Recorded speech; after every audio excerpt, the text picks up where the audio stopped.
बच्चों, मेरा नाम पूजा है। मैं आपको हिंदी पढ़ाऊंगी।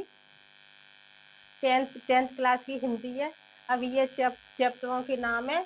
उसके बाद मैं आपको इसके पूरी खेल के बारे में पढ़ाऊंगी। अगर इसमें कोई भी इशू होता है तो मैं भी आपकी तरह हूँ, तो आप इसमें मतलब कुछ भी इशू हो या कुछ भी कोई आपको समझ में नहीं आया तो आप कमेंट में करके जरूर बताना। फिर मैं उसके बाद उसे पढ़ने के बाद फिर मैं आपको फिर इसमें पूरा समझाऊंगी।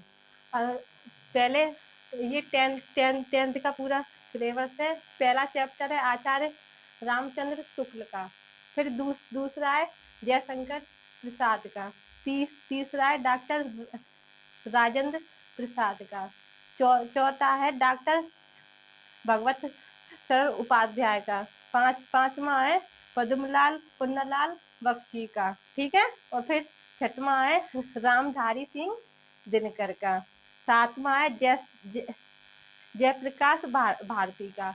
ये हो गए आपके हिंदी गद्य के पूरे ये चैप्टर है। इसमें जो अंदरूनी बात होगी मैं आपको पूरे फिर डिटेल में चैप्टर में पूरा पढ़ा के तब बताऊंगी। अभी ये शॉर्ट है।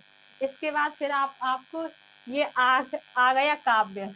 ये काव्य पूरा ये पूरे काव्य के चैप्टर है आपके 1 2 3 4 5 6 7 8 9 10 11 12 13। ये आपके मेन चैप्टर है। यहाँ से लेके पूरे यहाँ तक जो जो कुछ भी आएगा आपको इसी में से आएगा। ये आपके चैप्टरों के नाम है। फिर मैं आपको नेक्स्ट वीडियो से फिर मैं आपके इसके अंदरूनी जो जो मेन बात होगी पेपर के अकॉर्डिंग जो भी आएगा मैं आपको पूरा बताऊंगी। पहला इसमें फर्स्ट है सूरदास। इसमें रचनाएं वगैरह काव्य वगैरह निबंध जो भी होगी बाद में बताएंगे नेक्स्ट वीडियो में। फिर सेकंड है तुलसीदास। तीसरे है रसखान। चौथे है बिहारी लाल। पांचवें है राम नरेश त्रिपाठी। छठवें है आपके मैथिली शरण गुप्त। सातवें है महादेवी वर्मा। और आठवें है सुमित्रा नंदन पंथ। नौवें है माखन लाल चतुर्वेदी। 10वें है सुभद्रा कुमारी चौहान। और 11वें है आपके अशोक वाजपेयी। और 12वें है श्यामा नारायण पांडे। 13वें है केदारनाथ सिंह। और जो आपके मेन है जो 100% आते हैं वो ये हो गए सूरदास हैं, तुलसीदास हैं, बिहारी लाल है और मैथिली शरण गुप्त है, महादेवी वर्मा है और माखन लाल चतुर्वेदी है। ये आपके 100% आते हैं। 1 2 3 4 5 5 ये 500% आपको आते हैं। तो आप इनको जरा गौर से देखना। ठीक है।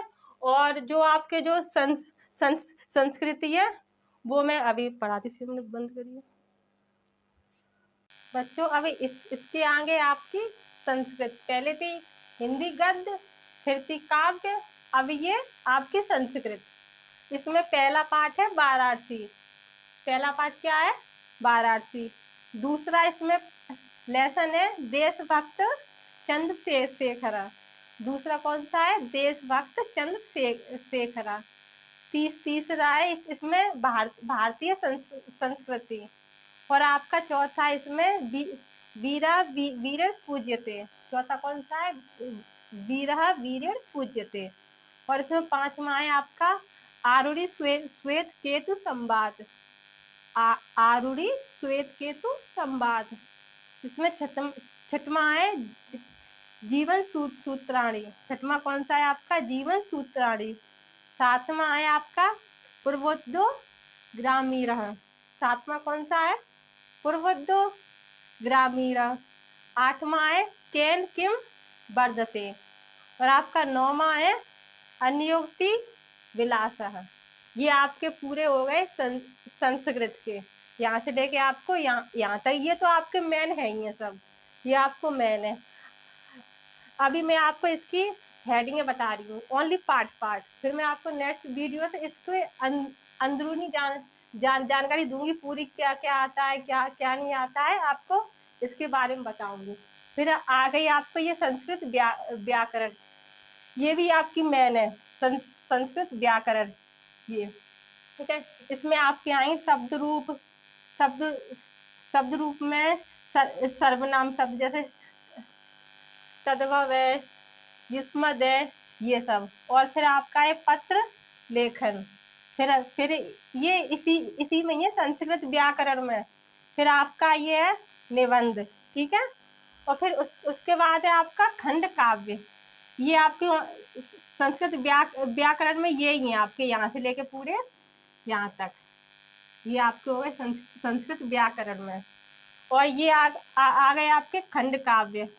खंड काव्य में है आपके मुक्ति दूत, पहला है आपका मुक्ति दूत, दूसरा है आपका ज्योति जवाहर, ये आपके पाठ है खंड काव्य के अंदर, ज्योति जवाहर।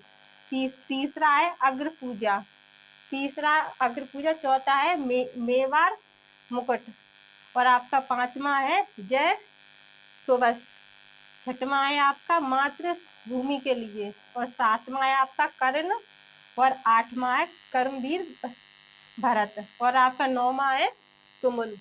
ये आपके हो गए पूरे खंड काव्य, यहाँ से लेके यहाँ तक और यहाँ से लेके यहाँ तक।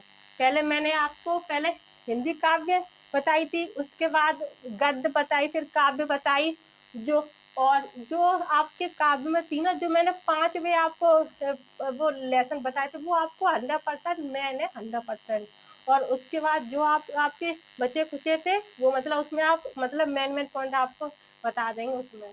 और ये आपके संस्कृत के पाठ है पूरे यहाँ से लेके पूरे यहाँ तक आपको करने, इसमें भी मैं आपको मेन बता दूंगी अंदरूनी जाए के। और जो आपके यहाँ तक है ये संस्कृत व्याकरण है, इसमें भी आपको मेन जो होते हैं वो मैं आपको दिखाऊंगी, जो मतलब पेपर में 99% आने के चांस रहेंगे। और जो आपके खंड काव्य में है, ये आपके मुक्ति दूत है, ज्योति जवाहर है, अग्र पूजा है, मेवाड़ मुकुट है, जय जय सुबस है, मातृभूमि के लिए कर्ण, कर्म भूमि भरत तुमुल है। तो ये आपको बच्चों होगा। और जो आपके इसके अंदरूनी होगी, जो मैं आपको नेक्स्ट वीडियो में बताऊंगी। और अगर आपको और भी इसके बारे में कुछ पूछना तो आप कमेंट करके प्लीज बताना। और आप ये सोच रहे होंगे कि मतलब कि ये मतलब इतना है, ये आपका पूरा 10th का सिलेबस है, पूरा 10th का मैंने आपको बता दिया है। ये आपकी पूरी हेडिंग हो गई, आपका 10th का पूरा है।